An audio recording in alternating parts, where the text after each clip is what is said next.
কি? সেটা হলো আত্মা, যার কখনো মৃত্যু হয় না। নৈনং ছিন্দ্রন্তি শস্তানি নৈনং দহতি পাবক না চৈনং ক্লেদয়ন্তপ না শোষয়তি মারূপ। এই আত্মাকে অস্ত্রের দ্বারা ছেদন করা যায় না, বাতাসে শুকনো করা যায় না, আগুনে পোড়ানো যায় না। এই আত্মা অবিজেয়, অমর। যেমন আমরা আমাদের একটা পরনের শাড়ি ছিঁড়ে গেলে সেই শাড়িটা বাদ দিয়ে একটা নতুন বস্ত্র পরিধান করি, তেমন ওই আত্মাটাও একটা জীর্ণ শরীর ত্যাগ করে দিয়ে আবার একটা নবাণী মানে নতুন দেহ লাভ করে। তাই ভেবো না মরে গেলাম মানে সব শেষ হয়ে গেল।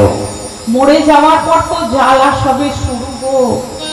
তোমার কর্ম অনুযায়ী তোমাকে এটা দেহ দেওয়া হবে, যে দেহ দিয়ে তোমাকে 28 প্রকার নরকে ঘুরতে হবে।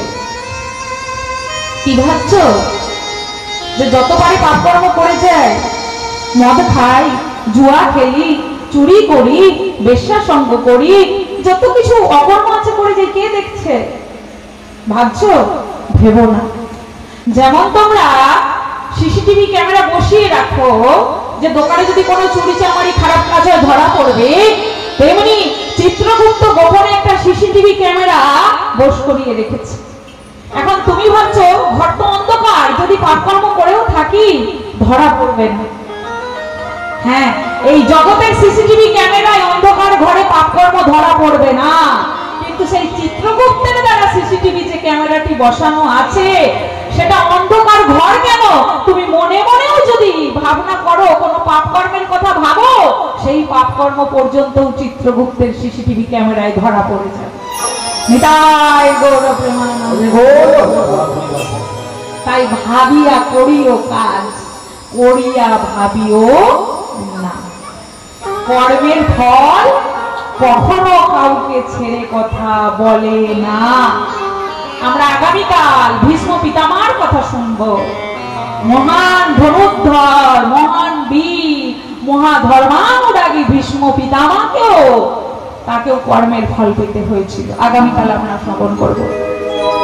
আসুন আগে আমরা এই ভাগবত পাঠের মাহাত্ম্য শ্রবণ করি। যেখানে যেখানে ভাগবত পাঠ হয় সেখানে সেখানে কারা কারা আসেন, সেই ভাগবত পাঠের ফলে কি লাভ হয়, আগে আমরা সেই ভাগবত মাহাত্ম্য শ্রবণ করব। যৎ ফলং নাস্তি তপসা যোগেনা সমাধিনা তৎফলং লভতে সম্যকলো কেশব কীর্তন। যোগ সাধন, তপস্যা, সমাধি দ্বারা যে ফল লাভ করা না যায়, কলি যুগে সেই ফল অতি উত্তম রূপে কেবলমাত্র শ্রীহরির ভজনের দ্বারাই লাভ হয়ে যায়।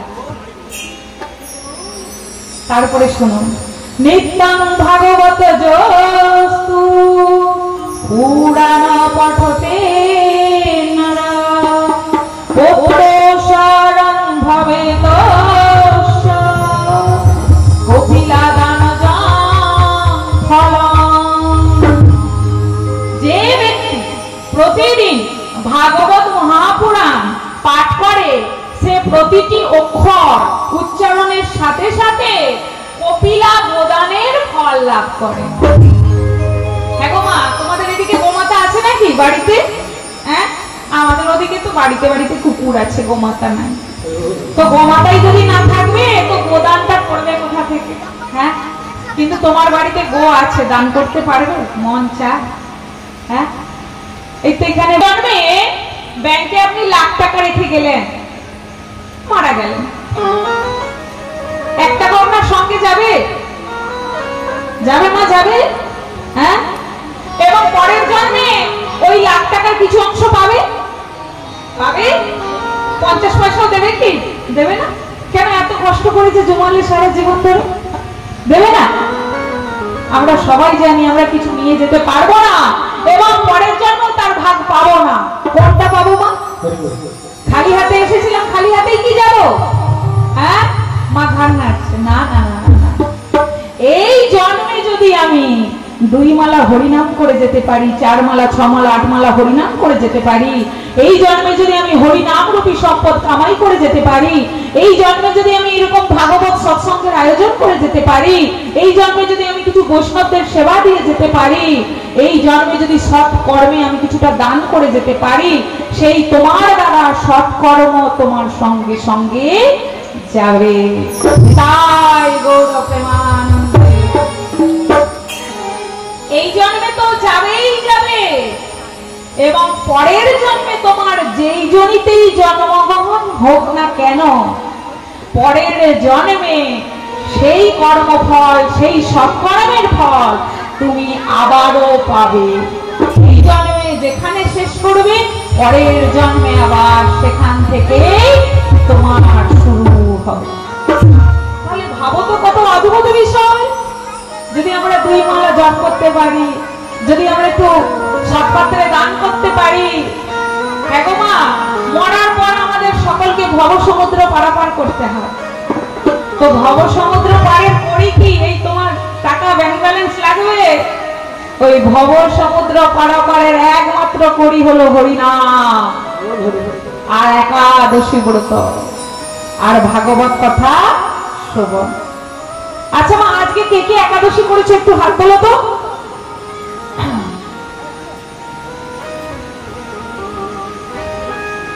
তোমরা মত মত একাদশী করো। একাদশীর তো একটা মত থাকে। একাদশীর 3টে মত, স্মার্ত মত, নির্মার্গ সম্প্রদায় মত আর গোস্বামী মত। স্মার্ত মত আমাদের জন্য নয়, ওই স্মার্ত মত ধরে ব্রাহ্মণরা পূজা অর্চনা করেন। আমাদের জন্য বৈষ্ণব মত এবং গোস্বামী মত, মানে নির্মার্গ সম্প্রদায় মত আর গোস্বামী মত। তো দুটো মতই, বৈষ্ণব মত মানে নির্মার্গ সম্প্রদায় মত এবং গোস্বামী মতে আগামীকাল রবিবার যোগিনী একাদশী যুক্ত, দ্বাদশী যুক্ত একাদশীর উপবাস সমস্ত গ্রন্থে লেখা আছে। তো আজ এত কষ্ট করে আমি উপবাসে গেলাম, একাদশী করলাম, যদি কোনো ফলই না পেলাম, তাহলে এই একাদশী করে কি লাভ হলো? শাস্ত্রে বর্ণিত আছে, দশমা বিধা একাদশী ব্রত কখনো করা যাবে না, দ্বাদশী যুক্ত একাদশী করতে হবে।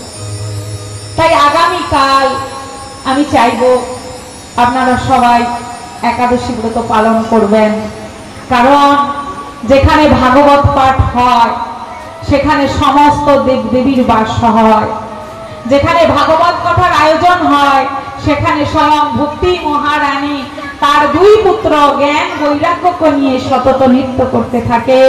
যেখানে ভাগবত পাঠ হয় সেখানে গঙ্গা যমুনা আদি সমস্ত তীর্থের বাস হয়।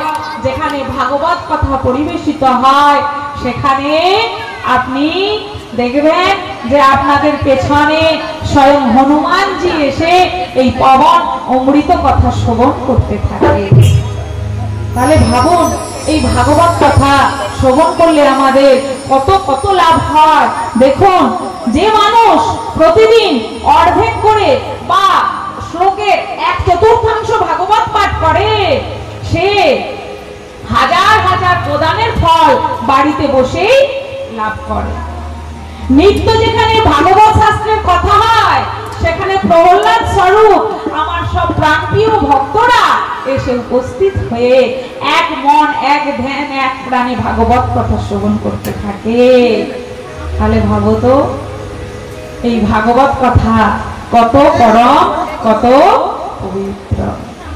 এবং বলেছে, যদি এই ভাগবত আসরে এসে কেউ এই ভাগবত শাস্ত্রকে প্রণাম করে, তার জন্মার্জিত যত পাপকর্ম আছে তা দূরীভূত হয়ে যায়। এবং এই ভাগবত কথা শ্রবণ করতে করতে ভগবানকে পাওয়া এত সহজ নয়। সহজ? আমার ইচ্ছে হলো আমি ভগবানকে চোখের সামনে দেখবো, দেখতে পারবো? পারবো। আমার ইচ্ছে হলো আমি একটু ভগবানের বাঁশি শুনবো, শুনতে পারবো? কিন্তু বলছে এই ভাগবত কথায় যখন 4র্থ দিবসে কৃষ্ণ জন্ম হবে, যখন 5ম দিবসে ভগবানের লীলা কথা হবে, তো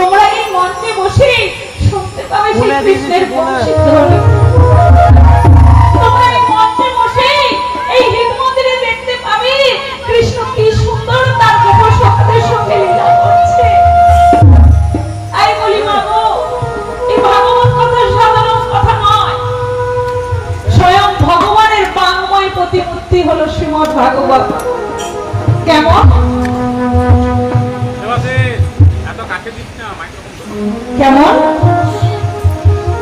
ভাগবতে আমরা আগে জেনে নিই কি কি আছে। আমরা জানি ভাগবতে 18,000 শ্লোক আছে, 335টি অধ্যায় আছে এবং দ্বাদশ স্কন্ধ মানে 12টি ভাগ আছে। হ্যাঁ গো, ভাগবতের এইটা দ্বাদশ ভাগ নয় গো, ভগবানের এই দ্বাদশ অঙ্গ, ভাগবতের দ্বাদশ ভাগ। এবার একটু জানি ভাগবতের প্রথম এবং দ্বিতীয় স্কন্ধ হলো ভগবানের 2 চরণ, তৃতীয় এবং চতুর্থ স্কন্ধ হলো ভগবানের 2 জাঙ্ঘা, ভাগবতের পঞ্চম স্কন্ধ হলো ভগবানের নাভি প্রদেশ, ভাগবতের ষষ্ঠ স্কন্ধ হলো ভগবানের হৃদয়, ভাগবতের সপ্তম অষ্টম স্কন্ধ হলো ভগবানের 2 ভুজা, নবম স্কন্ধ হলো ভগবানের কণ্ঠ, দশম হলো ভগবানের মুখগহ্বর, একাদশ হলো ভগবানের ললাট, আর দ্বাদশ হলো ভগবানের শ্রীমস্তক। ওই দ্বাদশ অঙ্গ বিশিষ্ট স্বয়ং ভগবান কৃষ্ণ এই ভাগবতে বিরাজমান হয়ে আছে। তাই সেই ভগবান আর এই ভাগবতের মধ্যে বিন্দু মাত্র ভেদ। বলছে যদি কোনো ব্যক্তি ভাগবতের শরণাপন্ন হতে পারে তাহলে সে অন্তিমে ভগবানকে লাভ করবে, এতে কোনো সন্দেহ নাই। তাই চলুন সবাই আমরা ভাগবতের প্রথম শ্লোক পাঠ করব, কারণ আমরা এক্ষুনি শুনলাম যে ভাগবতের বলছে একটা শ্লোকের 1/4 মানে একটা অক্ষর যদি আপনি মানে জপ করেন তাহলে এখানে বসে হাজার হাজার গোদানের ফল লাভ করবেন। তাই শ্রদ্ধা সহকারে আমরা প্রথমেই ভাগবত মাহাত্ম্যের প্রথম শ্লোকটি উচ্চারণ করব। সবাই একটু হাত জোড়ো করুন, আমি একটা একটা করেই বলবো, খুব সহজ করে বলবো, এটা ভেবে নিও না যে সংস্কৃত শ্লোক মানে কঠিন হবে, আমার সঙ্গে সঙ্গে পুষ্পাঞ্জলির মতো বলতে থাকো। সচিদানন্দ, শুনতে পাচ্ছ? পেছনের মায়েরা শুনতে পাচ্ছ? সচিদানন্দ, আমি তো তোমাদের কথা শুনতে পাচ্ছি না, বলো না, জোরে বলো না। বাড়িতে ঝগড়া করার সময় তো কত চিৎকার করি, তাতে কিছু লাভ নাই গো, পাড়াপড়শি খারাপই বলবে, কিন্তু ভগবানের নাম যত চিৎকার করে করবে, এই পশু পাখিগুলো যদি তোমার নাম শুনে উদ্ধার হয়ে যায় তাহলে তোমার পরম গতি লাভ হয়ে যাবে। তাই ভগবানের কথা, ভগবানের মন্ত্র, ভগবানের নাম উচ্চস্বরে গাওয়াই উচিত। সচিদানন্দ